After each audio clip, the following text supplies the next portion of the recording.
अस्सलाम वालेकुम। आज तुहानू मैं दूध मलाई वाली सेवियां बनाना दसनी है। एक पैकेट सेवियां का चाहे बरीक हो चाहे मोटा हो, एक कटोरी चीनी दी, एक दी कटोरी मलाई दी, एक कप दूध दा, 5 तो 6 इलाचियां, ड्राई फ्रूट मेवे समझो। आओ तुहानू मैं बनाना दसा। बिस्मिल्लाहिर्रहमानिर्रहीम। मैं ऑयल पान लगी। ऑयल ज्यादा नहीं पाना, बस थोड़ा जिहा ऑयल पाना जिहदे विच इलाचियां करनियां ने फ्राई। अगर ऑयल थोड़ा गर्म हो गया मेरे ख्याल ऑयल गर्म हो गया। मैं लाचियाँ थोड़े जरा फ्राई करनी है, जरा ये खुशबू अच्छी तरह आ जाए।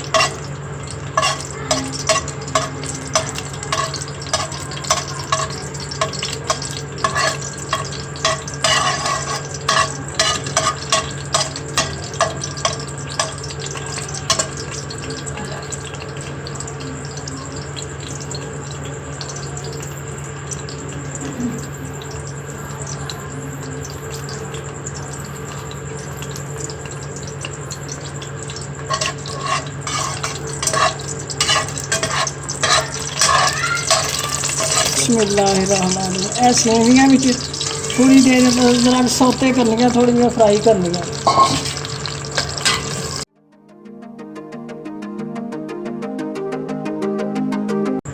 बहुत ही मज़ेदार डिश है। आम खाने तो बाद कोई मेहमान आया होवे, कोई आप घर च तुसी खा सकते हो बना के, क्योंकि ये बहुत जल्दी बनती है और बहुत ईजी है, बहुत आसान है।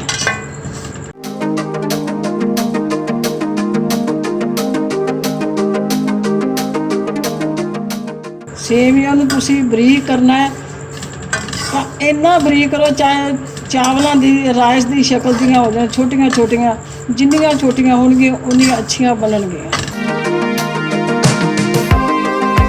फ्राई हो गई ने, हुण मैं दूध पान लगी। बिस्मिल्लाह।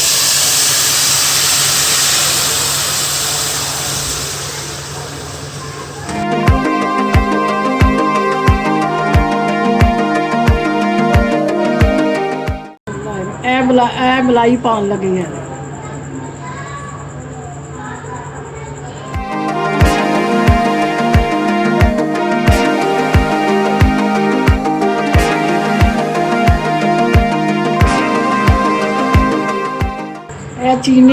चीनी पान लगी है। बिस्मिल्लाह।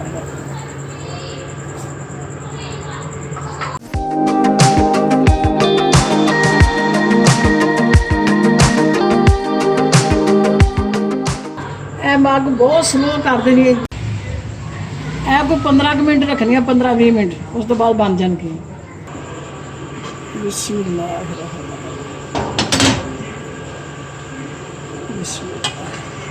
देखो बिल्कुल तैयार हो गए।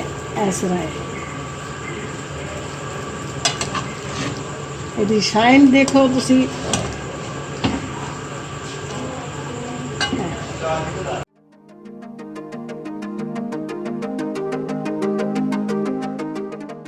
बिस्मिल्लाहिर्रहमानिर्रहीम। देखो दूध मलाई वाली सेवियां बिल्कुल तैयार हो गई ने और खुशक ने। इस तरह बिल्कुल खुश है। आप भी ट्राई करना, सीजन भी ट्राई कराना। मेरे चैनल सब्सक्राइब करना, मेरे चैनल लाइक करना, बेल आइकन दबाना। अपना बहुत सारा ख्याल रखना। अल्लाह।